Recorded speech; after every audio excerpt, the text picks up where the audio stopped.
Bueno, buenas tardes a todos. Cordial saludo. Esperemos que sea una jornada de mutuo provecho alrededor de un tema que a todos nos interesa y que es muy importante para efectos desde las células legislativas constitucionales asignadas para el tema de salud y social, se maneje por parte de quienes tienen a cargo el apoyo técnico de los congresistas, tanto en Cámara como en Senado, y vamos a tratar de navegar en este tema por el tiempo que nos ha sido definido para efectos de dar claridad, abordaje y consideración a los diferentes componentes que hacen parte de la temática que se resume en los tres roles o perspectivas de actuación que tiene la Superintendencia Nacional de Salud, que son inspección, vigilancia y control sectorial. El recorrido tiene tres propósitos, el que vamos a hacer hoy. Como quiera que tiene una visión futurista, tenemos que ubicarnos en nuestro presente, pero para eso tenemos que identificar de dónde venimos. En esos tres tiempos vamos a tratar de hacer el abordaje temático y vamos a hacer igualmente el análisis del por qué se pretende una modificación en lo que es las medidas que deben generar la actividad frente a lo que se ha estructurado como el futuro de la inspección, la vigilancia y el control por parte de la Superintendencia Nacional de Salud en este sensible y complejo sector como es el sector salud en Colombia. Entonces, en ese enfoque vamos a navegar por la Superintendencia Nacional de Salud que los colombianos deseamos, pero que también requerimos. Pero dentro de ese viaje en los tiempos, vamos a primero a identificar eso que ven ustedes ahí, es la portada de un libro. La portada de un libro que dice Agenda de Transición Democrática, otra Colombia es posible. Ese libro es este libro que está aquí en la mano mía. En este libro, que ustedes ven aquí de mi mano, hay un contenido que se definió como lo que Colombia requería en los diferentes sectores para efectos de construir un país con una agenda transformacional de cambio hacia el país que necesitamos y deseamos. Dentro de ese contenido del libro hay unos capítulos que ustedes los ven allí desagregados y contemplan, por ejemplo, en el número 2, que es lo que se plasmó antes del 19 de junio, que debía ser el contenido de la reforma tributaria. Ahí están las bases, los nortes, los faros de lo que fue finalmente aprobado en el proceso congresional como reforma tributaria. Y en el punto 3 o capítulo 3 se aborda directamente nuestro sector, el sector salud.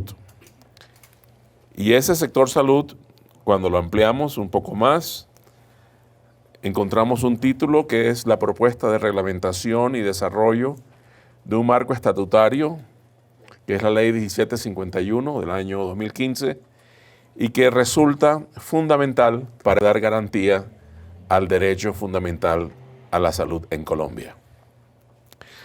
Ahí nos vamos a detener un poco.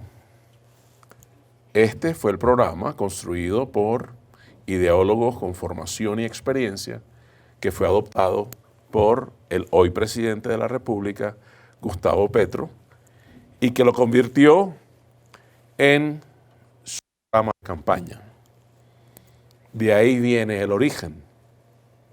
Ese es el génesis. Y a partir de ahí surge, como en todos los sectores, las líneas reformatorias que construye el escenario discursal y luego de gobierno del presidente Petro. Entonces ustedes ven allí, dentro de lo que se propone como el capítulo de salud en desarrollo del marco estatutario que definió el ámbito fundamental del derecho a la salud en Colombia, unos autores. Y entonces encuentran que existe una relacionabilidad de los autores con los que hoy estamos enfrente de unidades de gobierno y de control sectorial. Por ejemplo, visualizan en primera línea a la hoy ministra, Carolina Corcho. Igualmente aparece Francisco Rossi, director del INVIMA en el actual gobierno. Félix Martínez, director de ADRES, que es el Banco de la Salud. Luis Alberto Martínez, viceministro de Protección. Ulaí Beltrán, superintendente nacional de salud. Entonces, el presidente Petro nos ha colocado en una doble misión. Una relacionada con el presente de nuestras actuaciones, responsabilidades y obligaciones funcionales de los cargos en que estamos. Y otro es la generación de la plataforma futurista de lo que es este sector desde los diferentes escenarios en los roles que estamos desempeñando.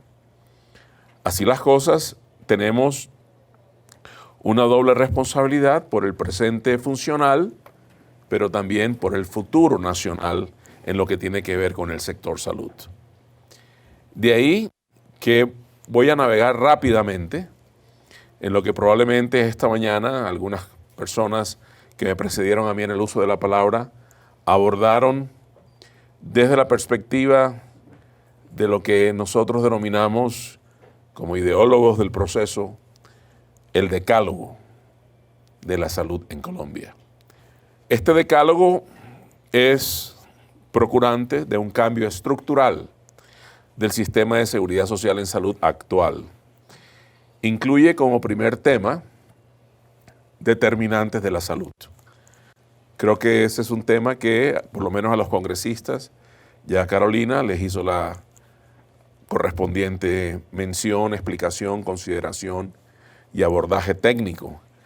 Sin embargo, para ubicarlos a ustedes como parte fundamental del proceso legislativo desde las unidades de trabajo correspondientes con los congresistas de las séptimas, tendríamos que decir que los determinantes de salud son todos aquellos factores que no son generados en el sector salud, pero que tienen directa relación e influencia en el estado de salud de las personas.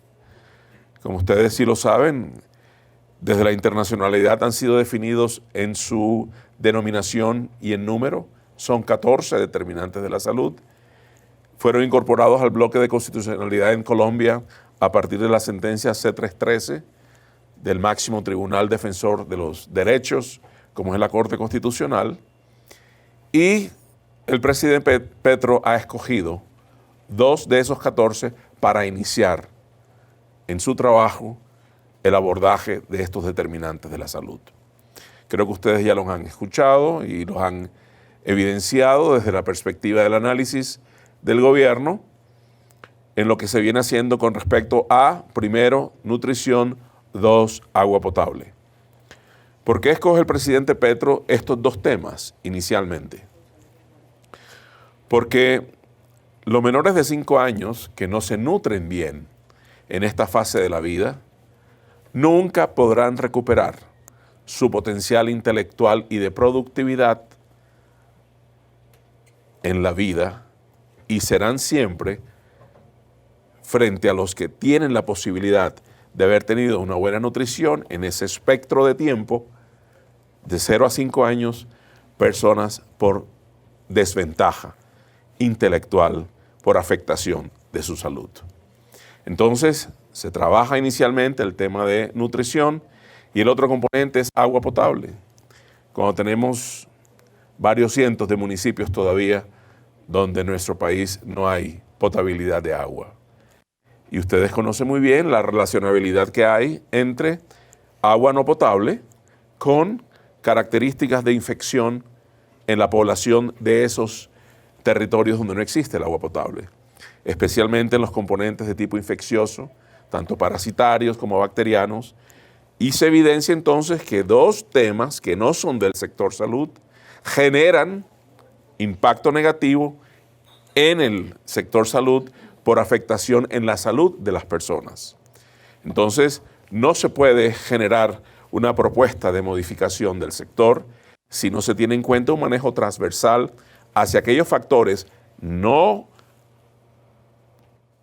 propios del sector, pero afectantes del sector, y eso es lo que se está haciendo ahora mismo en el actual gobierno. El segundo punto, pues, sencillamente habla de una nueva estructura rectoral para el sector salud en el gobierno. Siempre, y ustedes lo van a ver, cada uno de estos puntos tiene un soporte. El soporte es el marco normativo, que para nosotros es el referente obligado, y es la Ley Estatutaria de Salud, o Ley 1751 del 2015. Que tenemos que ser francos y crudos en el análisis al decir que hoy, después de 7 años de estar vigente esta ley, con toda la exequibilidad que dio la Corte Constitucional para ese efecto, algunos actores del sector todavía creen que tienen la discrecionalidad de solo cumplir parte de ella, la que aparentemente no les dé su conveniencia, no lo cumplen.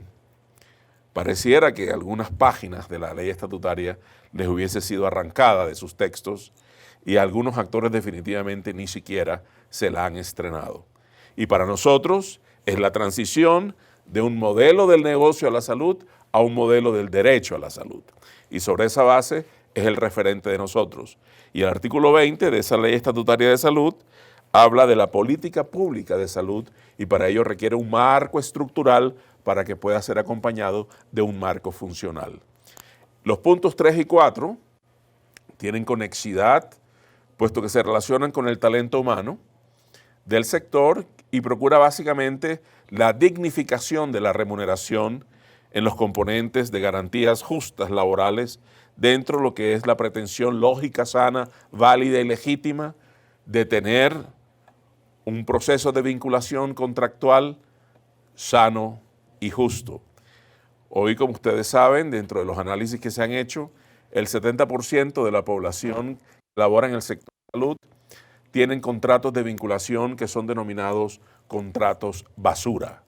Son las famosas OPS, órdenes de prestación de servicios, que aquellas personas que precisamente brindan protección a través de su conocimiento, destreza y habilidad, carecen de protección por el tipo de contratos a los que los tienen sujetos en vinculación a los diferentes escenarios del sector. Pero también porque consideramos que es necesario brindar el mejor conocimiento desde la formación de este recurso humano a todos los colombianos que vayan a ser atendidos y para eso se requiere una política de formación, actualización y capacitación de este recurso que se traduzca en ofertar el mejor conocimiento actualizado acompañado de la destreza y la habilidad para todo aquel que sea atendido desde el componente promocional cuando está sano hasta cuando requiere atención por la presentación del siniestro que es la enfermedad. Puntos 5 y 6. El quinto punto, que no me voy a detener mucho porque creo que es un tema que va a abordar, o ya lo abordó Félix Martínez, el director de ADRES, es el componente de financiación, pero que parte de una premisa. Honramos la Constitución del 91 y respetamos el principio descentralizador administrativo que se plantea en la Carta Magna. Y por lo tanto, se respeta la descentralización político-administrativa en todo el componente de manejo, disponibilidad y uso de los recursos que sean asignados a este marco de la salud y la seguridad social. Sin embargo, sigue siendo un esquema solidario en el que todos ponemos y en el que los que más posibilidad de aportar tenemos, aportamos por aquellos que tienen imposibilidad de generar aporte propio para garantizar su acceso al servicio. Por eso sigue siendo un esquema solidario. Pero lo que sí es exigible, no negociable, es que se requiere un manejo técnico y transparente de los recursos, porque no hacerlo, desde la perspectiva de las zonas grises que eventualmente tienen el manejo de los recursos financieros, se constituye en la cuota inicial de la corrupción. Se requiere entonces componentes de transparencia y manejo técnico para que se garantice el manejo correspondiente de los recursos, como lo vamos a ver en los puntos siguientes. El punto 6 es el relacionado con la red de hospitales públicos. Nosotros no vamos a continuar con una política que traía el anterior gobierno de extinguir los hospitales públicos. Nosotros llegamos y nos hemos encontrado con una política que conducía a la extinción progresiva de los hospitales públicos en la medida que no cumplieran indicadores de rentabilidad financiera. Y entonces, en una reflexión que podemos hacer aquí en este escenario tranquilo, que es medio académico y medio de política pública, no podemos pensar que siendo los servicios de salud servicios sociales, su medición o criterio de permanencia para que puedan seguir existiendo y funcionando sean principios de rentabilidad financiera. Tiene que haber obligadamente un reenfoque en la medición de los criterios de permanencia y por eso tienen que acompañarse de indicadores de rentabilidad social.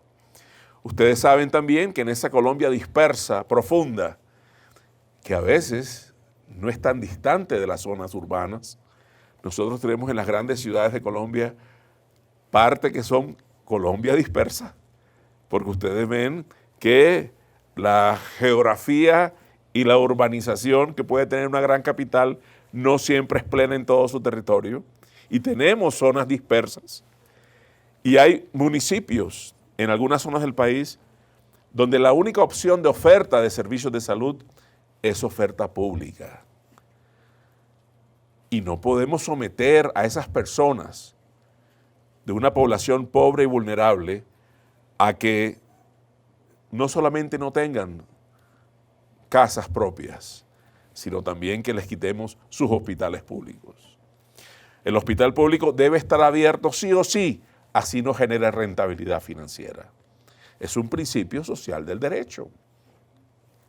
Y en ese orden de ideas, entonces tenemos que buscar en una estrategia de política pública integral del manejo financiero escenarios que conduzcan a la existencia de esa oferta pública sin necesidad de castigar a la población quitándoles la existencia de los hospitales.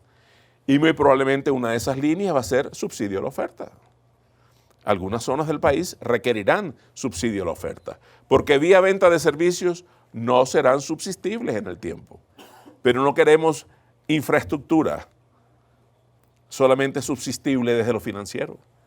Y más cuando se tenía una política que venía de años atrás en los gobiernos anteriores, donde se hacía exigible una condición que era salir de riesgos financieros que denominaban medio, alto, y cuando no había alto se generaba un plan de saneamiento fiscal y financiero, que nunca un hospital de aquí salió con un plan de saneamiento fiscal y financiero, y lo que estaba detrás de eso sencillamente era la llegada y el aterrizaje a esas zonas de actores privados de prestación de servicio.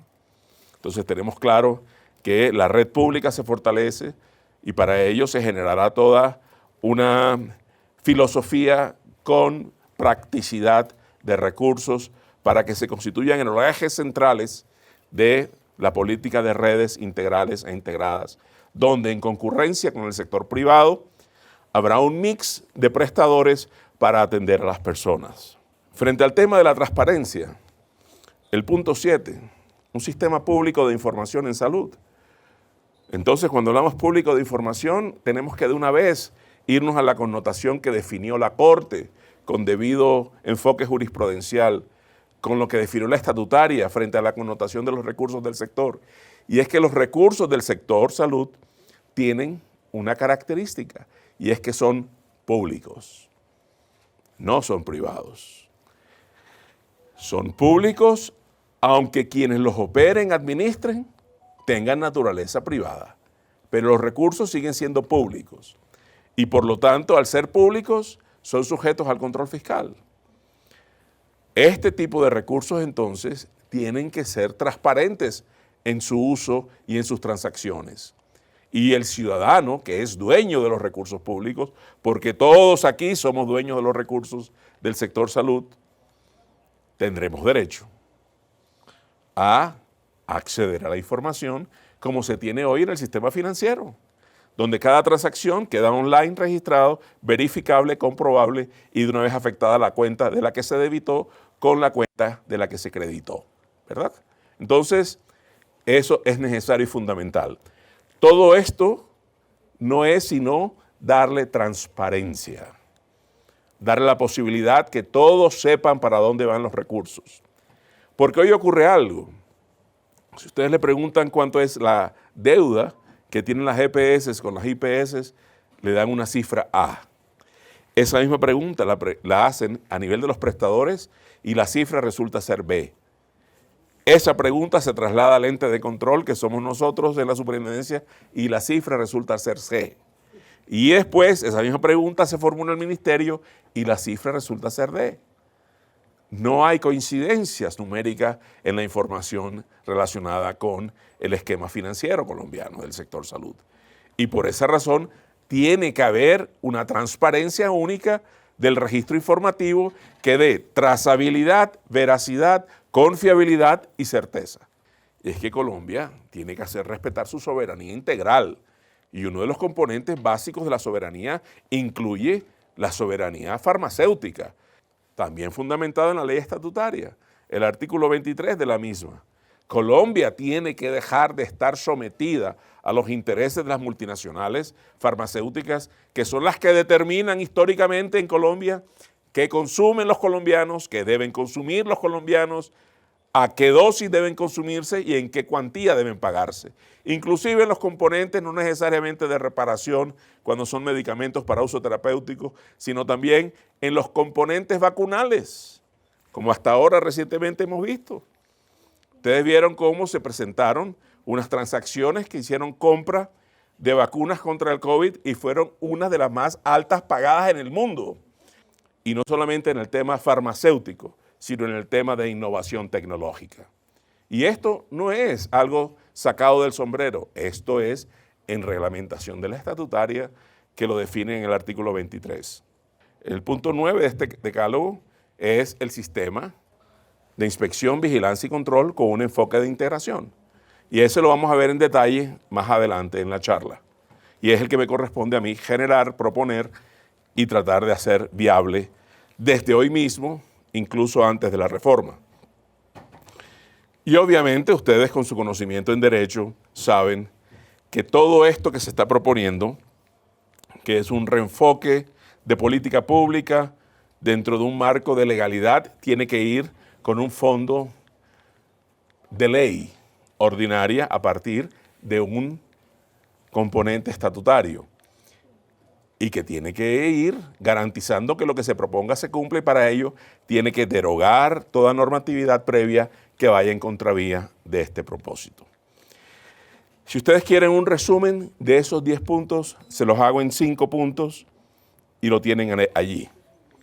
El primer punto, que creo que ustedes recuerdan, el 3 de noviembre en Aracataca, el presidente Petro hizo el lanzamiento de este programa de la atención primaria en salud con enfoque territorial en direccionamiento de medicina preventiva y predictiva, junto con un sistema único de información que además de ser público, tiene que estar integrado. Obviamente, una reforma sectorial integral del sistema de salud, con la intervención de los determinantes de la salud, que recuerden son 14 y empezamos por los 2 primeros, nutrición y agua potable. Y el quinto punto, no por ello menos importante, sino es el quinto de esta serie de importantes y vitales aspectos, es la dignificación de quienes trabajan en el sector salud.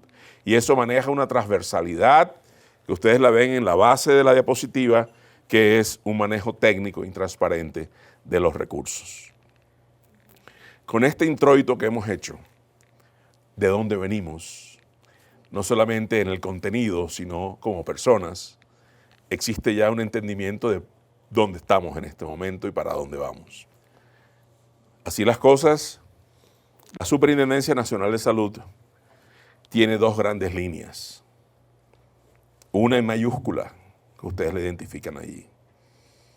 Defensa del derecho a la salud. Un derecho fundamental. Un derecho que como tal no es rogable, no es suplicable, es exigible. Por lo tanto, es reconocible por parte de todas las personas. Junto con una segunda línea que maneja esta superintendencia, que es la protección de los recursos públicos de la salud. Enfatizo, reitero con vehemencia la connotación de este tipo de recursos públicos.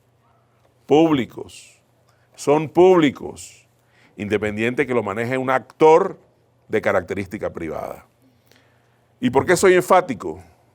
Porque cuando se fue a expedir la estatutaria, en el debate congresional, el ministro en turno había colocado que este recurso público, una vez fuera recepcionado por el actor privado, debía migrar a su condición de privado, y no lo permitimos. En ese momento estábamos en la Contraloría General de la República. Ustedes se pueden imaginar si eso hubiera sido posible ahí. Lo que hubiera pasado si se le hubiera dado connotación privada al momento de que un actor privado asumiera el manejo, no hubiera control de nada. Y obviamente desde los tres enfoques: inspección, vigilancia y control sectorial. Y ahí empezamos con algunas cosas que ya nosotros estamos cambiando, porque tenemos que ser hábiles en el ejercicio de gobernar y controlar. Nosotros no cometimos el error que cometió el pasado presidente de en 15 días presentar al Congreso 2 megareformas muy sensibles, tributaria y salud. Ambas se les cayeron. Aquí se dispuso desde antes del 19 de junio. La primera reforma será la tributaria. Y posteriormente, en el siguiente semestre, en el inicio del siguiente semestre, presentaríamos salud y otras que tienen que ver con laboralidad y pensiones. Y en el interreno estaríamos trabajando marcos legales como Plan Nacional de Desarrollo, Ley de Presupuesto y otras cosas que estamos haciendo, ¿verdad? Entonces, desde la perspectiva, nosotros encontramos una entidad que hace mucha inspección, que hace mucha vigilancia y no hace control. Y ya Colombia se cansó de decirle cuáles son las infracciones más frecuentes que se cometen aquí en el sector salud, quiénes son los infractores, y ya Colombia lo que pide es qué le pasa a los infractores en el componente sancionatorio. Entonces se requiere el control correctivo para ajustar, pero sancionatorio para castigar. Y es el reenfoque que empezamos nosotros ya en nuestra superintendencia. Cuando llegamos, la confiabilidad del ciudadano en la superintendencia estaba definida en una cantidad porcentual, de acuerdo con las encuestas propias del gobierno anterior, en el 70%. Es decir, 30 de cada 100 colombianos no creían en su superintendencia. Eso es muy alto frente a una entidad a la que se tiene que tener confiabilidad y confianza para poder creer que ser utilizada por el ciudadano genera réditos sociales en su utilización para quien reclama dicho apoyo. Entonces viene un enfoque distinto. Si nosotros queremos que se nos vea como una instancia de confianza para ser referenciada y usada por el ciudadano, tenemos que ser una entidad solidaria, cercana al ciudadano y amiga. ¿Y uno cuándo recurre al amigo? Cuando está en dificultades. Y esas dificultades se están siendo evidentes. Pero así como ustedes, cuando recurren al amigo que saben que los va a ayudar, el ciudadano también tiene que estar convencido de que la superintendencia, una vez se le solicita su intervención, va a actuar. Por ejemplo, tu nombre es Juanita. Juanita, ojalá no se presente nunca esa situación, pero vamos a colocar ese supuesto. A veces los ejemplos pasan por ser patéticos para ser más pedagógicos. Simplemente pretendo eso. Entonces Juanita llegó el fin de mes y no tiene para el arriendo del mes. Pero tienes unas opciones. Amigos. Entonces tienes al amigo A, al amigo B y al amigo C. Pero tú teniendo esos 3 amigos, tú sabes a cuál acudes. Porque sabes que ese no te va a fallar. Porque vas a uno y te dice, Juanita, estoy contigo, ven, un abrazo de apoyo moral. Pero con eso no pagas el arriendo. Otro que salta manifestando su disposición y colaboración y dice, ¿cuánto vale? No, son 1.200.000. Tranquila, cuenta con eso en el 2028. Tampoco es funcional porque necesitas en la inmediatez del cierre de mes. Pero tú vas donde ese amigo que sabes que va a responderte favorablemente a tu requerimiento. Tranquila, dame la cuenta, yo mismo te consigno a dónde es, o coge el efectivo para que tú pagues. ¿Qué tienes en esa persona? Además de amistad, tienes una cercanía que genera la confianza que tienes en esa persona, pero ante todo tienes confiabilidad y credibilidad. Nosotros tenemos que tener esa credibilidad en el ciudadano para que crea sencillamente en nosotros. Nosotros estamos viendo que tenemos 7 oficinas regionales funcionando y hay personas de esas 7 oficinas donde están localizadas en las ciudades que están localizadas y esas personas no acuden a las oficinas regionales. Prefieren demandar el servicio de la superintendencia aquí porque sienten que no le resuelven en los territorios donde hay oficina nuestra. Probablemente porque en esa reestructuración que se hizo, como lo vamos a ver más adelante, a la superintendencia se le dieron dientes, pero de leche. Cuando muerte, se caen. Y no pasan de ser muchas de esas instancias oficinas de gestoría documental, recepción de quejas y trámite hacia el nivel nacional. Y la gente dice, me abrevio esto y directamente acudo por los canales que existen en el nivel nacional. Entonces eso lo tenemos que contrarrestar con las 2 líneas que aparecen después de ser solidaria, amiga, cercana al ciudadano, y es que tenemos que mejorar la capacidad resolutiva.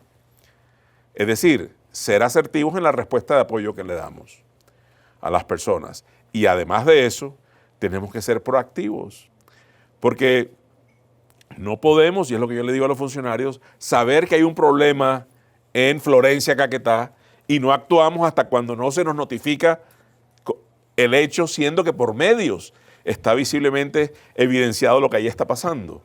Tenemos que buscar la problemática para darle la solución en la inmediatez. Y la inmediatez se relaciona con oportunidad. La oportunidad. Tú necesitas el apoyo financiero para el pago del arriendo, es en este cierre de mes, no en 8 años. Pero en la oportunidad que requiere el ciudadano. No en la oportunidad que el funcionario de la superintendencia cree que es la que debe ser. Y encontramos asuntos como estos. Hasta hace 3 meses, cuando llegamos, un afectado, un ciudadano dueño del sistema, porque son los verdaderos dueños, le solicita a la superintendencia su intervención frente a un infractor que le está irrespetando el derecho a la salud.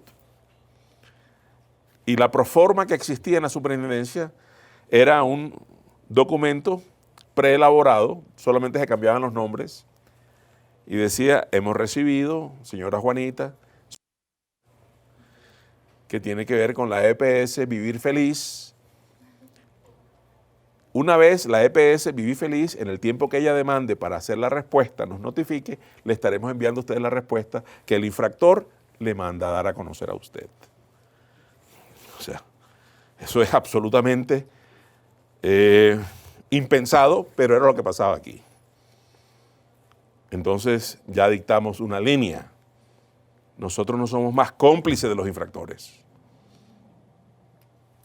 Y era lo que venía pasando. Afortunadamente no hice la denuncia yo. Llevaba 15 días cuando el fiscal Barbosa anunció que uno de los frentes de corrupción más grandes que tenía el país en el sector salud era el tráfico de influencias monetizado entre las EPS y funcionarios de la superintendencia por adormecimiento de procesos, dilación de procesos o sencillamente fallos amañados o información privilegiada. Esa corruptela, claro que distancia al ciudadano de la superintendencia, porque no le genera ni cercanía, ni confianza, ni credibilidad. Pero tenemos que fortalecer el tercer punto que aparece en esta diapositiva, la presencia y la visibilidad funcional territorial. Entonces, es el giro que le estamos dando a las oficinas regionales, donde van a ser superintendencias a escala, a nivel territorial, donde no solamente vigilen lo que es el comportamiento de la entidad territorial, sino de todos los actores que hacen parte de la intervención del sistema de salud territorial. En términos igualmente de inmediatez, proactividad y resolutividad. Hay algo que es innegociable, y lo decimos siempre en todos los escenarios. Los recursos de la salud y la seguridad social solo pueden ser utilizados para el fin que el ordenamiento jurídico en Colombia estableció: garantizar la atención en salud de los ciudadanos. Y lo decimos, lo enfatizamos, lo reiteramos, lo repetimos e insistimos, porque la ciudadanía tiene que empoderarse de esa información y no permitir que hagan con su plata lo que los operadores administrativos venían haciendo con ella. Y obviamente ese perfilamiento hace que nosotros actuemos en consecuencia con nuestra obligación de la protección de los recursos. ¿Por qué un cambio? Vamos a ser prácticos y vamos a mostrar una radiografía de lo que hemos denominado la característica común del sistema de salud en la actualidad. Y no es porque la hayamos generado nosotros, como dice la procuradora delegada. La crisis está, no porque la inducimos nosotros, sino porque se vive. Se vive y se siente, la crisis está presente. ¿Cierto? Pero no es cualquier crisis, es una criticidad extrema, porque tiene que ver con salud y con vida. En otra palabra, tiene que ver con enfermedad y con muerte. Y a veces nos cuesta decirlo, pero tiene que ver con muerte. Se están muriendo personas que están afiliadas, pero no están aseguradas ni protegidas. ¿Cuáles son las quejas más comunes? De acuerdo con el último análisis de verificación de motivación de quejas en Colombia. 5, y ustedes las conocen. Primero, inoportunidad para acceder a consulta médica, tanto medicina general como medicina especializada. Y cuando tienen la suerte de superar todas las trabas para acceder a una consulta, el paciente sale medicado con fórmula, pero sin el medicamento, y viene la segunda queja, no entrega de medicación. Pero también salen después de la consulta con las órdenes para apoyo diagnóstico o terapéutico, que son los laboratorios y todos los exámenes complementarios. Demora en la programación de estos exámenes complementarios o de apoyo terapéutico. Tercera queja. Cuarta queja relacionada con medicamentos que no se encuentran en el plan de beneficios. Y el quinto es la autorización. Una autorización que se coloca como una traba o barrera de acceso porque ya fue ordenado por el facultativo que la EPS le ordenó a la persona a la que debía acudir. Y después viene una autorización de lo que él ya autorizó. Y entonces viene un proceso que lo entendemos como un mecanismo de dilación crónica para buscar el aburrimiento, el cansancio, y que la persona finalmente vaya por otra vía y es finalmente en estrado judicial utilizando una herramienta constitucional como es la tutela. ¿O no es así? Y eso lo comprobamos con estas cifras.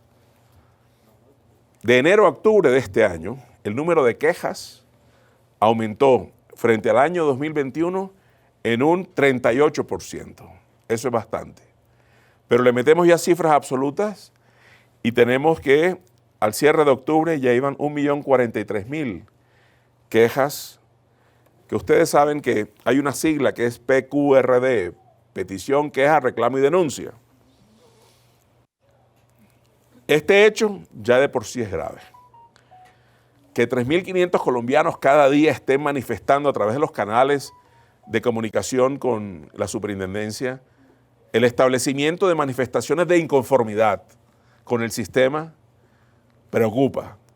Pero lo que más preocupa es lo que les voy a contar ahora. Y es que el 35% de estas PQRD son de riesgo de vida. Es decir, si nosotros no solucionamos en 24 horas una PQRD de riesgo de vida, ¿qué le pasa a la persona? Muere. El problema es que todas las personas que colocaron estas PQRD están afiliadas, pero no tienen ni protección ni aseguramiento. Ustedes, en la cercanía o en la distancia del conocimiento, tienen personas conocidas o familiares o ustedes mismos que han tenido que recurrir al estrado judicial vía tutela para que se les reconozca el derecho. Menos mal está la tutela, porque si no fuera por la tutela, Ya otros terceros, estos administradores de recursos, habían decidido que esta persona no tenía que vivir. Porque estamos en ese punto. ¿Quién vive y quién no vive? Que corresponde a quien se atiende y a quien no se atiende. O como me decía un presidente de EPS recién a mi llegada, cuando lo llamé por un tema de una paciente un sábado en la madrugada.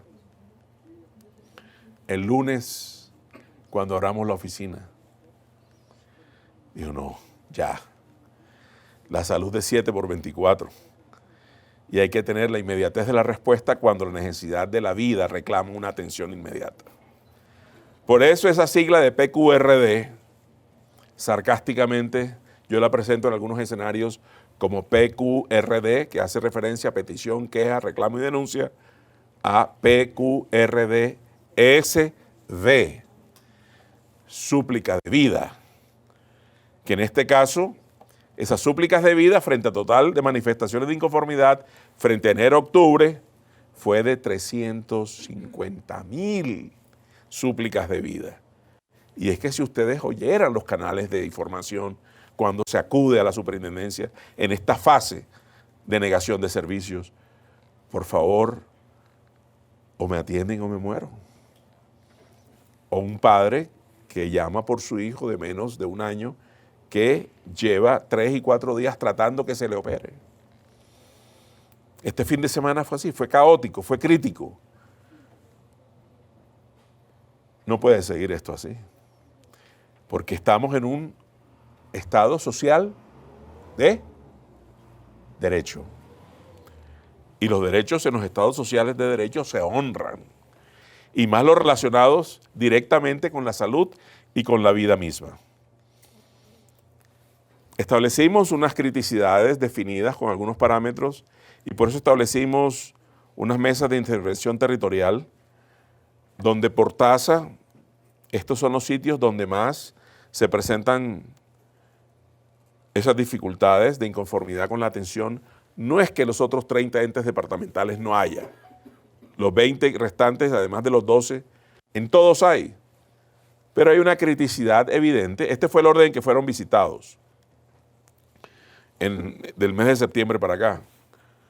Pero es claro que existe un predominio territorial, tanto en número absoluto como en tasa por 10,000 usuarios, en Bogotá, Antioquia, Valle, Santander y Cundinamarca.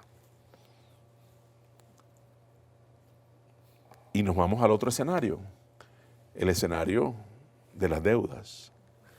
Antes de empezar con esa diapositiva, ustedes han escuchado mucho el tema de las EPS en liquidación o liquidadas, ¿verdad? Bueno, le voy a dar unas cifras que se las dio a Ocampo el ministro hace 3 días. Las deudas que dejaron las EPS en liquidación, actualmente en liquidación, son de 5.4 billones de pesos. Y las deudas que dejaron las EPS con liquidación finiquitada son de 27.6. Solamente esos 2 ítems, ¿cuánto suman? 33 billones de pesos. ¿Cuánto consiguió el campo la tributaria? No llega a 20. O sea que para poder pagar esas deudas se necesitan 2 reformas tributarias puras con dedicación exclusiva a ese pago de acreencias. No hay plata para eso. ¿Ustedes escucharon Comeva? ¿Me suena? Comeva fue liquidada, ordenada en su liquidación en el primer trimestre de este año por parte del anterior gobierno. Pero es una de las que menos va a durar en proceso liquidatorio. Estuvimos hablando con el liquidador y es muy sencillo por qué no va a durar mucho. ¿Por qué? Porque no hay reserva técnica para pagar las acreencias. Es decir, el liquidador ahí no tiene nada que hacer. Buena intención, conocimiento, pero sin activos para monetizar, las acreencias van a quedar ahí, insolutas. Pero vayámonos a las EPS activas, las que están hoy vigentes. Y es en la diapositiva que ustedes ven ahí, donde nosotros presentamos, para hacer enfático el tema de la doble información o la diferente información a través de una misma variable de análisis. Y aquí nos fuimos por entidad territorial. En la primera columna están las cuentas por pagar de EPS a IPS vistas desde la perspectiva de las EPS, y en la otra son las cuentas por cobrar, es decir, desde las IPS, cuánto dicen que les deben. En todo caso, vean en negrilla la cifra que aparece al lado en el párrafo escrito, 16.6 billones de pesos. Esas son las EPS activas que deben a los prestadores públicos y privados. Por ejemplo, en el Valle del Cauca, la deuda es de 2.1 billones de pesos, de esos 1.5 a la red privada y medio billón a la red pública. La carga de deuda es más alta en la privada, donde existen servicios de mediana y alta complejidad, que es donde más tienen ellos la prestación de oferta, porque la infraestructura de alta complejidad es la más costosa de mantener y de ofertar, y eso lo tiene el sector privado. Pero una red pública como la del Valle, donde se le debe medio billón de pesos, está en crisis. Está en crisis. Pero toda esta plata se giró oportunamente a las EPS, pero no la transfirieron oportunamente a los prestadores. Y argumentan 4 o 5 razones que para mí no llegan ni siquiera a excusas. Hoy están reclamando frente a la UPC del año 2023, unidad de pago por capitación, que es la unidad moduladora financiera del sistema, que se debe incrementar la UPC en una proporción por encima de lo que la ministra ha anunciado, siendo que la ministra ha anunciado unos incrementos porcentuales por encima de lo que proyectó el gobierno anterior. Históricamente es el presupuesto sectorial en salud más alto en Colombia. Y manejan un discurso baladí absolutamente infundado, donde dice que son esquemas de desfinanciación sectorial, cuando más recursos se les ha dado. Pero quiero irme otra vez al tema de las razones. Yo las he recibido como gremio y como actor individual del sector. Y argumentan que en este escenario post-COVID, long COVID, las frecuencias de uso se han disparado. Y por eso hay un aumento de frecuencia de uso que impacta negativamente en el gasto médico y requieren.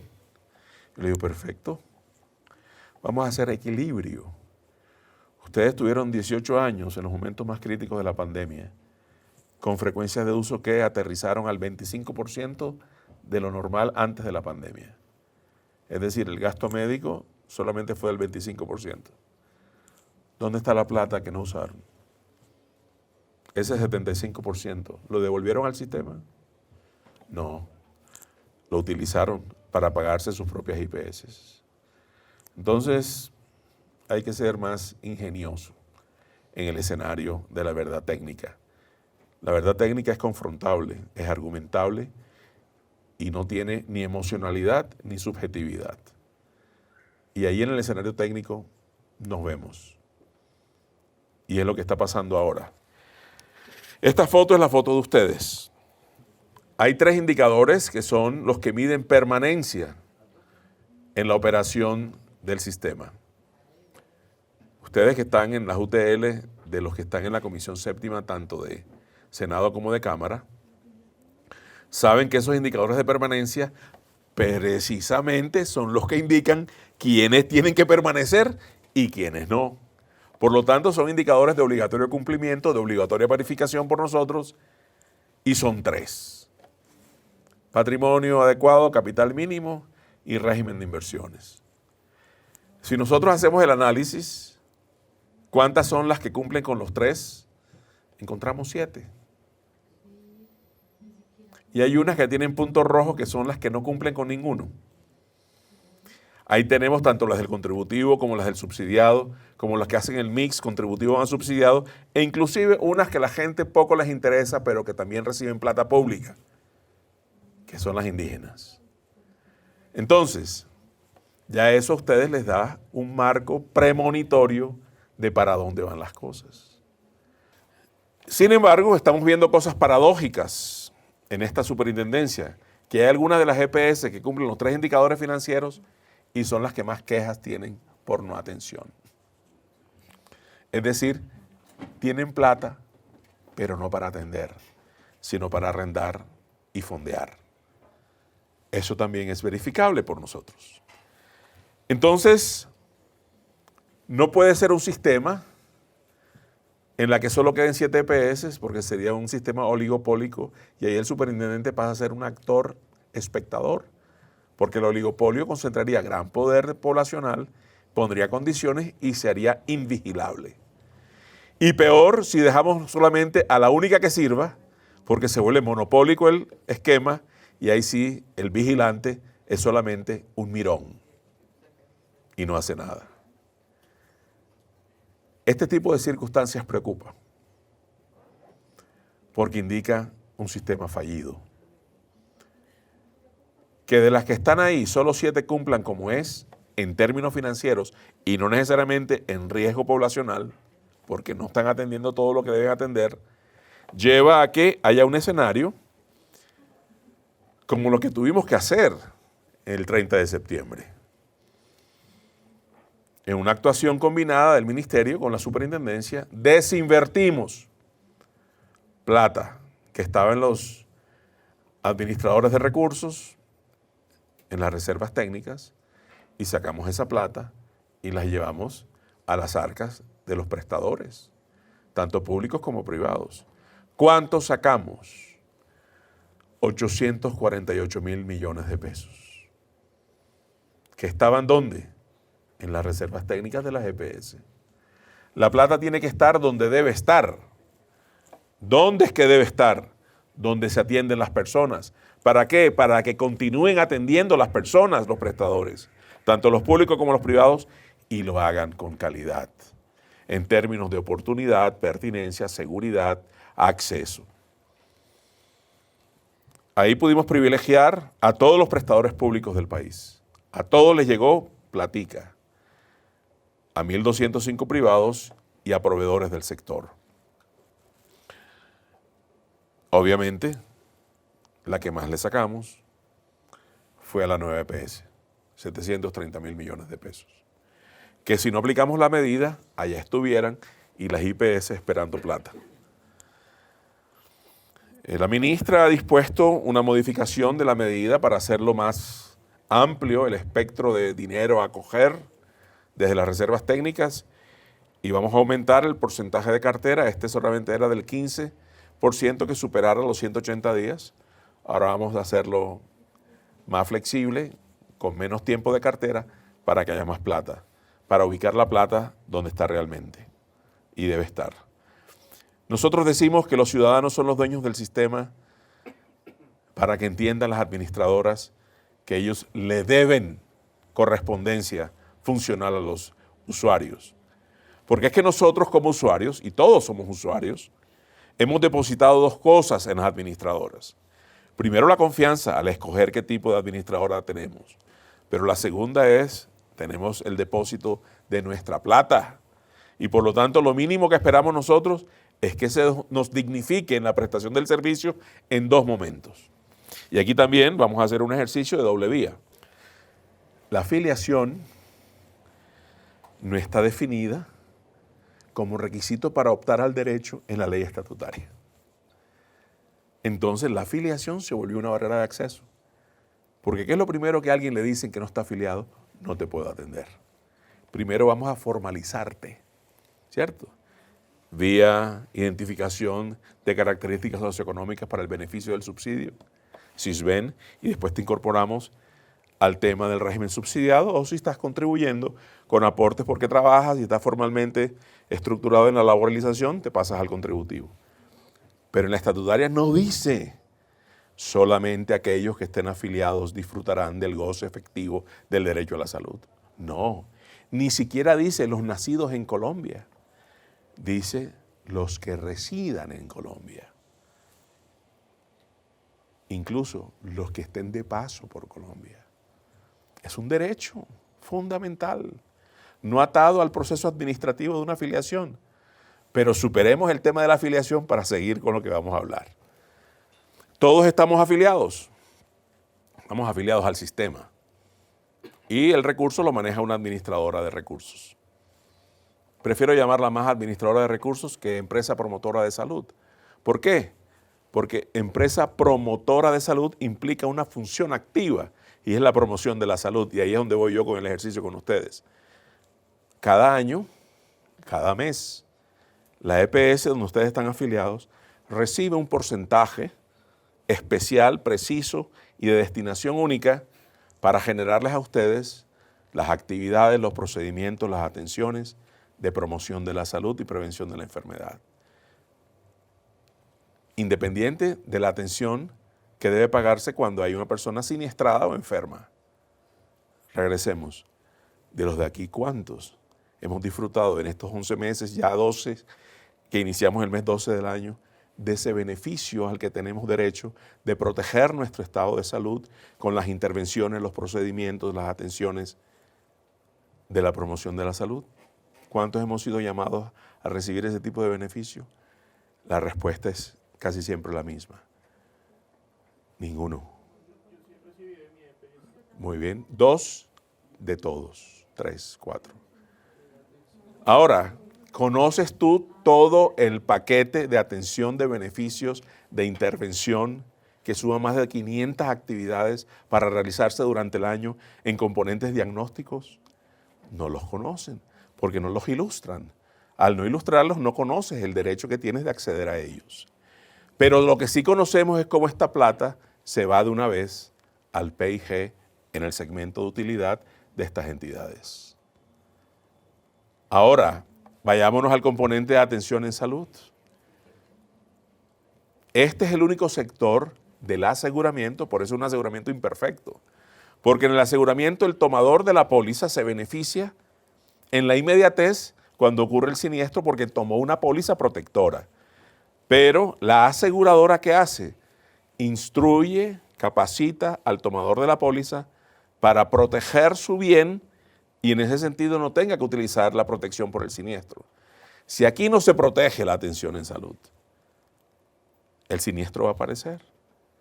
Y entonces uno entiende, el siniestro se atiende en la IPS de la EPS en primera instancia. Y antes empezaron con centros de atención ambulatoria de primer nivel para baja complejidad. Después se fueron a la mediana complejidad. Y hoy tienen alta complejidad y hay el reciclamiento del recurso. No sale del cuerpo, solo cambia de bolsillo. Y hoy tenemos impactos negativos en perfiles que fueron absolutamente previsibles, que debían modificarse de manera positiva, como por ejemplo, mortalidad materna.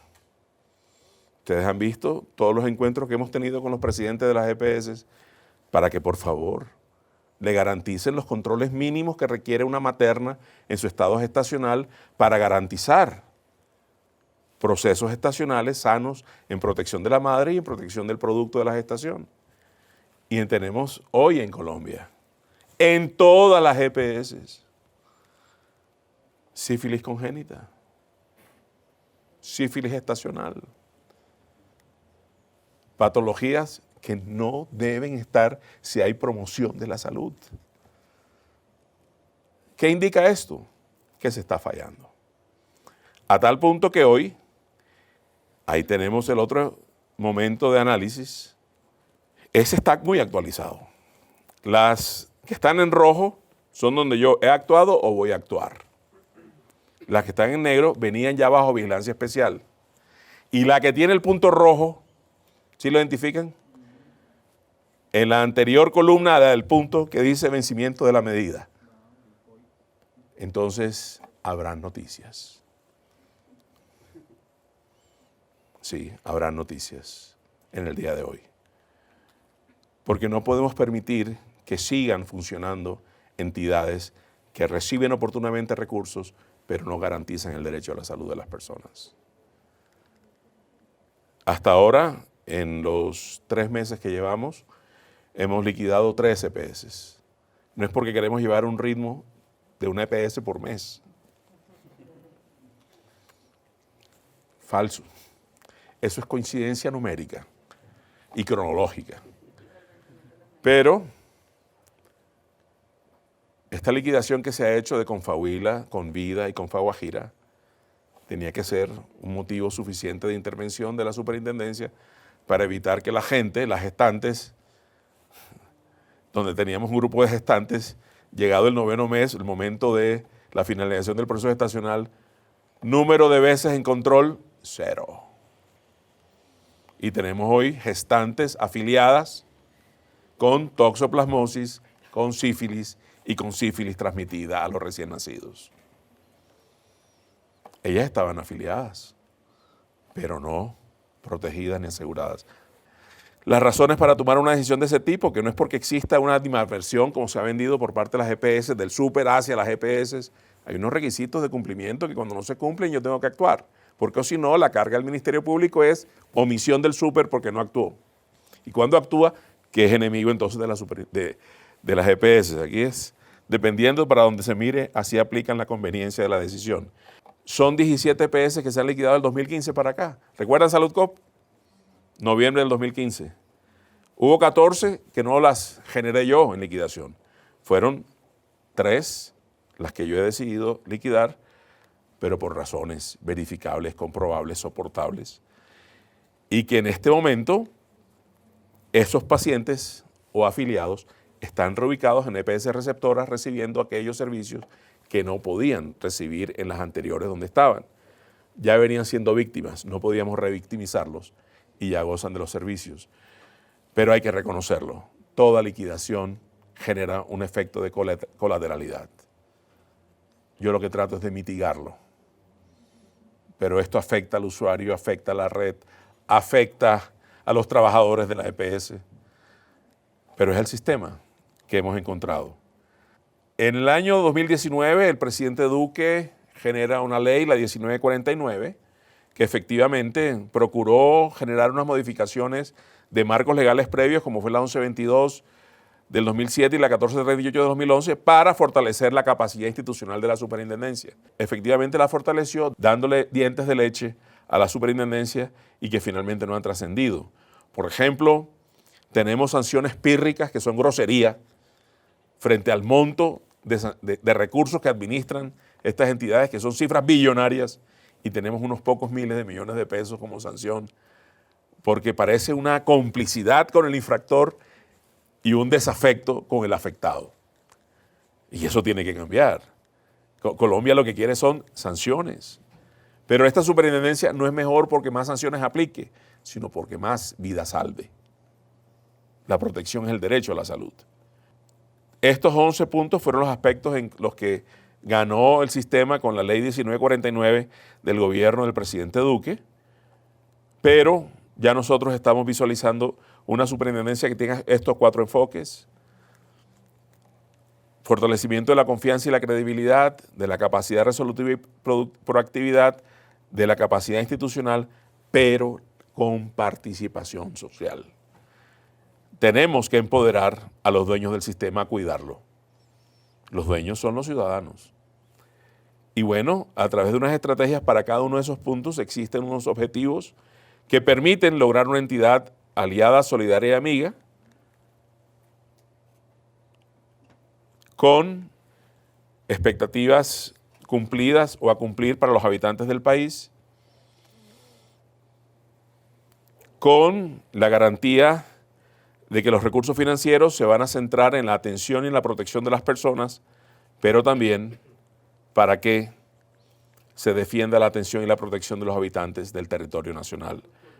Lo que vamos es a privilegiar lo que hoy es una debilidad, que es el sistema hospitalario público, para ponerlo en un nivel competitivo, no para que haga competencia con el privado, sino para que haga concurrencia con el privado y preste los servicios en condiciones de calidad que debe tener. Y las estructuras funcionales que van a darse, que son las redes integrales e integradas, estarán conformadas con entidades públicas y entidades privadas. Colombia no puede desaprovechar una de sus mayores fortalezas, que es la red privada de prestación de servicios. A tal punto que dentro de lo que es la estructura hospitalaria tenemos las 10 principales prestadoras de servicios de salud de mediana y alta complejidad ubicadas dentro de las principales en Latinoamérica. Entonces no podemos darnos el lujo de no contar con esa herramienta ya debidamente instaurada. Si ustedes ven y revisan los modelos de atención en salud en el mundo, el aseguramiento social tiene básicamente dos actores. Por un lado, los prestadores, que pueden ser públicos o privados, o públicos y privados, además individuales o institucionales, y por otro lado, el paciente. Un tercer actor es el que existe en Colombia, que es el de intermediación financiera. Y pagar por intermediar y no hacer es un costo que se puede evitar. Entonces, la intermediación financiera, que en este momento pongámosle números y entenderemos algo que es desde lo práctico. Hay 70 billones de recursos que fluyen en el sistema cada año, por lo menos para la versión 2022. Cojamos el porcentaje mínimo de intermediación, que es el 8. Calculemos, ¿cuánto es el 8% de 70 billones? 5.6 billones de pesos. Tú pagas 5.6 billones de pesos para aseguramiento que no garantiza protección de los afiliados. Tú pagas 5.6 billones de pesos por aseguramiento que no permite protección en estado de promoción de la salud. Es un gasto evitable.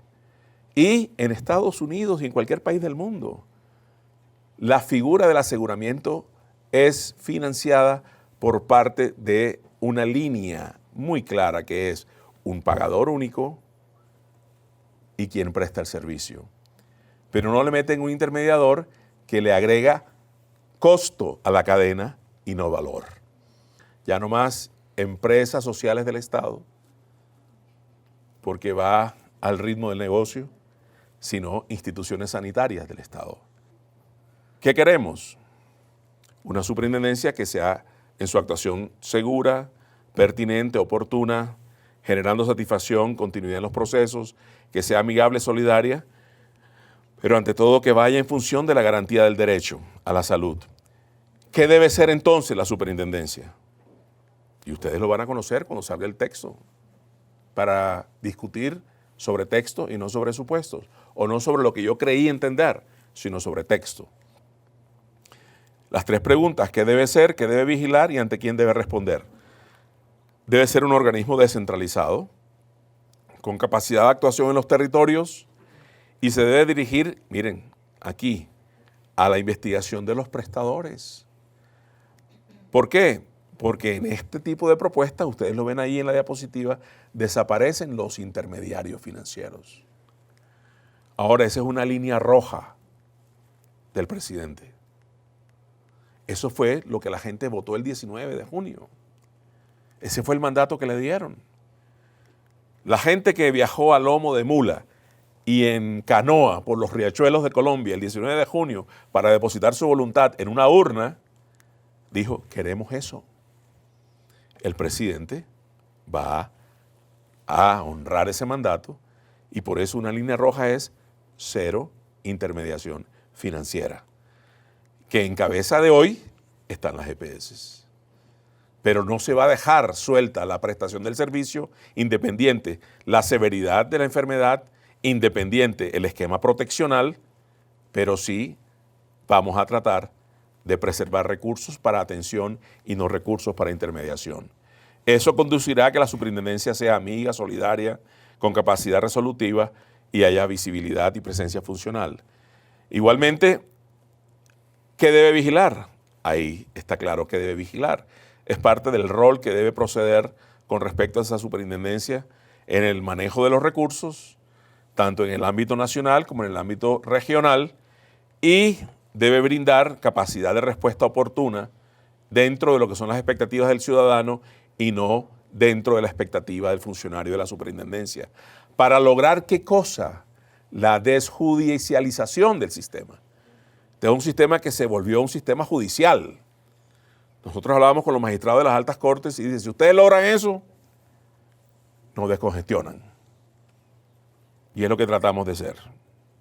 La Superintendencia Nacional de Salud, ¿ante quién debe responder? Ante el Estado, en sus diferentes escenarios. Ministerio de Salud, Consejo Nacional de Seguridad Social en Salud y Consejos Territoriales de Seguridad Social en Salud. Estamos trabajando en esto. ¿Y hasta cuándo lo vamos a hacer? Hasta que el derecho y la dignidad al derecho a la salud se hagan costumbre. Mientras, tenemos que seguir despertando a los presidentes de las EPS a las 2 de la mañana para que atiendan a las personas, aunque ellos digan que hay que esperar el próximo día hábil en hora de oficina. Muchas gracias.